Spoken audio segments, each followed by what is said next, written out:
Good morning, class. So today we are starting our next chapter in English grammar, that is the sentence. Okay? तो हम start करने वाले हैं chapter number 2 हमारे English grammar का, जो कि है दी सेंटेंस. तो आपने पहले भी क्लास में पढ़ा है, फोर्थ क्लास में. बाकी मैं फिर से एक बार बता देता हूँ. A sentence is a group of words that makes complete sense. तो एक सेंटेंस क्या होता है? Is a group of words. Words का ग्रुप होता है जो एक कंप्लीट सेंस बनाता है, कोई एक कंप्लीट मीनिंग बनाता है. ठीक है? तो यहाँ पे आपको देखो कुछ अलग अलग टाइप के सेंटेंस दे रखे हैं, कुछ के मीनिंग बनते हैं, कुछ के नहीं बनते. ठीक है? तो जैसे व्हाट डू यू नीड, आपको क्या चाहिए, तो इसका मतलब बनता है पूरा पूरा. ठीक है? ये एक सेंटेंस है. नीड आई टी, इसका कोई मतलब नहीं बन रहा. आई नीड टी आता तो मतलब बनता. ठीक है? तो ये बेसिक सी चीज़ दे रखी है. अब ये इसमें कुछ नहीं है. हमें 3 चीज़ें स्पेशली याद रखनी चाहिए जब हम एक सेंटेंस के बारे में पढ़ रहे हो, सेंटेंस के बारे में लिख रहे हो, सेंटेंस लिख ही रहे हो. ठीक है?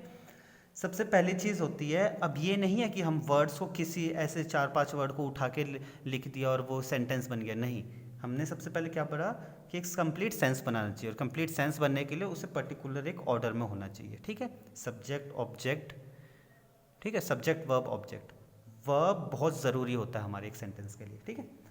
तो the words in a sentence are placed in their proper order to make complete sense. एक प्रॉपर ऑर्डर में होने चाहिए, तभी उसका एक कंप्लीट सेंस बनेगा. एक बात ये याद रखनी हमें. सेकंड चीज़ है, एक सेंटेंस हमेशा कैपिटल लेटर से स्टार्ट होता है. ठीक है? तो हमें ये चीज़ भी हमेशा याद रखनी कि एक सेंटेंस हमेशा कैपिटल लेटर से ही स्टार्ट होगा. थर्ड चीज़ हमें याद रखनी है, एक सेंटेंस किस चीज़ से एंड हो सकता है? या तो फुल स्टॉप आ सकता है उसके एंड में, या एक क्वेश्चन मार्क आ सकता है, या एक एक्सक्लेमेशन मार्क आ सकता है. ठीक है? अब जैसे मैं बेसिक सी चीज़ है, फुल स्टॉप कहाँ पे आता है? कोई भी सेंटेंस में कुछ कहा गया हो. ठीक है? कुछ भी बेसिक सी चीज़. There is a blackboard, this is a book. ठीक है? तो इन सब के एंड में क्या आएगा? Full stop. क्वेश्चन मार्क किस केस में आता है? जिसमें हमने कोई क्वेश्चन पूछा हो, कोई क्वेश्चन पूछा गया हो तो उसके एंड में क्वेश्चन मार्क आता है. और एक्सक्लेमेशन मार्क क्या आता है? एक्सक्लेमेशन मार्क के बारे में आप आगे पढ़ेंगे वैसे. ठीक है? तो पर इसमें क्या होता है, कोई भी सडन फीलिंग हो, कोई भी सडन फीलिंग आती है ना किसी, तो उसको हम एक्सक्लेमेशन मार्क में यूज़ करते हैं. या फिर कोई एक्सक्लेमेटरी वर्ड्स होते हैं, उनके साथ भी एक्सक्लेमेशन मार्क लगाते हैं हम. ठीक है? तो ये बेसिक सी चीज़ हमें याद रखनी है. There are no rules about the number of words in a sentence. अब ऐसा ज़रूरी नहीं है कि इतने ही वर्ड हो सकते हैं, इससे ज़्यादा वर्ड नहीं हो सकते. कितने ही वर्ड हो सकते हैं एक सेंटेंस में. ठीक है? बस मेन चीज़ क्या है, उसका कोई मतलब बनना चाहिए, कोई मीनिंग बनना चाहिए, कोई सेंस बनना चाहिए. ठीक है? अब कुछ आपने देखा होगा कि कुछ ऐसे वर्ड्स होते हैं जिनका केवल उन वर्ड्स को भी यूज़ करें ना तो भी एक कंप्लीट सेंस बनता है. जैसे स्टैंड, खड़े हो जाओ. ठीक है? रन, भागो. स्टॉप, रुको. तो सीधा हम ये कहेंगे स्टॉप, तो भी सामने वाले को समझ आ जाएगा बिल्कुल अच्छे से. ठीक है? तो ये क्या है? ये सारे हैं वर्ब. ठीक है? और वर्ब अकेला भी यूज हो सकता है. तो it is not possible to write a sentence without a verb. कोई भी सेंटेंस वर्ब के बिना नहीं लिखा जा सकता. ये चीज़ हम हमेशा याद रखेंगे. बिना वर्ब के हम किसी भी सेंटेंस को लिख नहीं सकते हैं. ठीक है? बेसिक सी चीज़ है. उसके बाद हम आगे बढ़ते हैं. एक एक्सरसाइज दे रखी है हमें. इसमें क्या क्या रखा है, कुछ वर्ड्स दे रखे हैं, वो जम्बल्ड हैं, हमें उनका प्रॉपर मीनिंगफुल सेंटेंस बनाना है. और चीज़ें भी याद रखनी है. क्या कि जहाँ पे कैपिटल लेटर आता है वहाँ पे कैपिटल लेटर यूज़ करेंगे, यानी कि सेंटेंस के स्टार्टिंग में. और एंड किससे करेंगे? या तो क्वेश्चन मार्क आता है, या फुल स्टॉप आता है, एक्सक्लेमेशन मार्क आता है, जो भी आ रहा है इनमें से. ठीक है? इन चीज़ों का भी ध्यान रखना है. तो सबसे पहले दे रखा है, regularly magazine good a reading habit is a. ठीक है?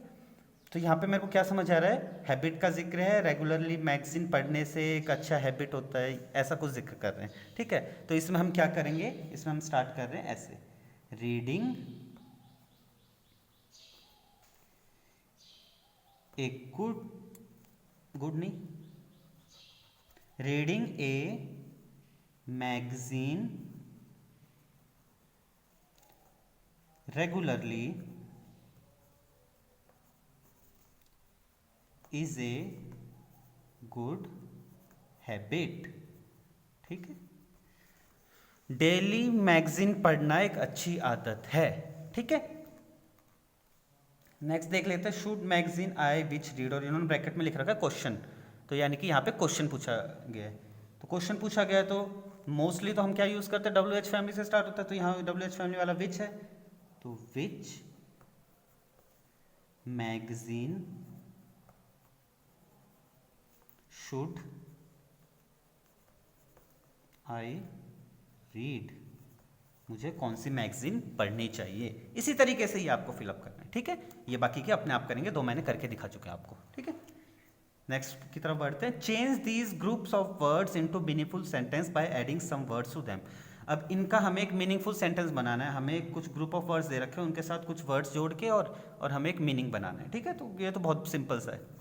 जैसे द टीचर्स आर, तो इसमें क्या लिख सकता हूँ मैं, the teachers are hard working. कुछ भी आप अपने मन से कुछ भी लगा सकते हैं। यहाँ पे मैंने लगा दिया टीचर्स आर हार्ड वर्किंग, ठीक है। हार्ड वर्किंग होते टीचर्स। यहाँ स्विच है और उन्होंने ब्रैकेट में लिखा है कि कमांड, कि हमने कोई कमांड दी है इसके लिए। तो स्विच के लिए हम क्या कमांड देते हैं, स्विच ऑफ द लाइट या स्विच ऑन द फैन, ऐसे करके। तो switch on the fan command बन गया, फुल स्टॉप आ गया, ठीक है। यूअर सॉन्ग और क्वेश्चन पूछा है। अब यूअर सॉन्ग है और क्वेश्चन पूछा है तो कुछ भी हम लिख सकते हैं, जैसे who is singing your song और क्वेश्चन मार्क, ठीक है। यहाँ से हमने अलग सेंटेंस बनाई, इसको आगे की साइड जोड़ा है। इनमें हमने यहीं से स्टार्ट किया था, इसलिए मैंने आगे की चीज़ें लिख दी थी, ठीक है। यहाँ पे W इसलिए बड़ा है और यहाँ पे क्वेश्चन मार्क है। इसी तरीके से आपको ये सारे फिल करना है, ठीक है। इन चीज़ों का हमें हमेशा ध्यान रखना है। आगे बढ़ते हैं। आगे का है put in full stops where necessary. Full stop लगाओ जहाँ भी ज़रूरी हो। Circle the letters that should be capital, और ऐसे लेटर्स को सर्कल करो जहाँ पे कैपिटल आना चाहिए, ठीक है। तो Mister Prasad was the head of a service organisation, full stop. उसके बाद वन डे, तो यहाँ पे ओ क्या होगा, कैपिटल होगा। क्यों, हमेशा आपको पता है फुल स्टॉप के बाद नेक्स्ट सेंटेंस स्टार्ट होता है, नेक्स्ट सेंटेंस स्टार्ट होता है तो वहां पे कैपिटल लेटर आता है। One day he had a lot of work to do, full stop, ठीक है। फिर capital. There were some mistakes in the accounts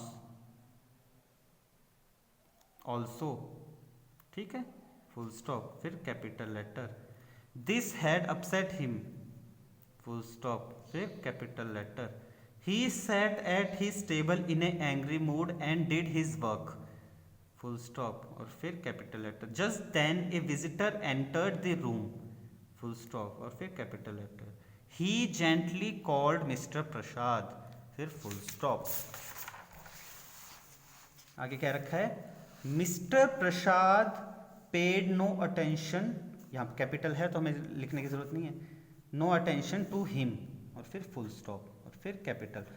the visitor again tried to say something, full stop, और फिर यहाँ पे capital दे रखा है तो हमें लिखने की जरूरत नहीं। Mister Prasad gave him an angry look and kept on working, ठीक है, फुल स्टॉप, और फिर capital. The visitor quietly walked out of his office, full stop, और फिर capital. He had read about the work being done by mister Prasad and liked it, और फिर full stop, और फिर capital. He wanted to present him a check for 1 lakh rupees, ठीक है, और फिर कैपिटल है। Mister Prasad had lost a great opportunity, और फिर फुल स्टॉप, ठीक है। इस तरीके से करना है हमें। अब इसके बाद में आपका स्टार्ट होता है पार्ट की काइंड्स ऑफ सेंटेंस। अब काइंड्स ऑफ सेंटेंस हम इस चैप्टर के पार्ट 2 में करेंगे, ठीक है। नेक्स्ट वीडियो में जल्दी आपकी अपलोड कर दूंगा, मोस्ट प्रोबेबली कल ही हो जाएगी। तो आपको अभी तक क्या करना है, आज में इतना सब कुछ काम आपका कंप्लीट करना है, ठीक है। Thank you class.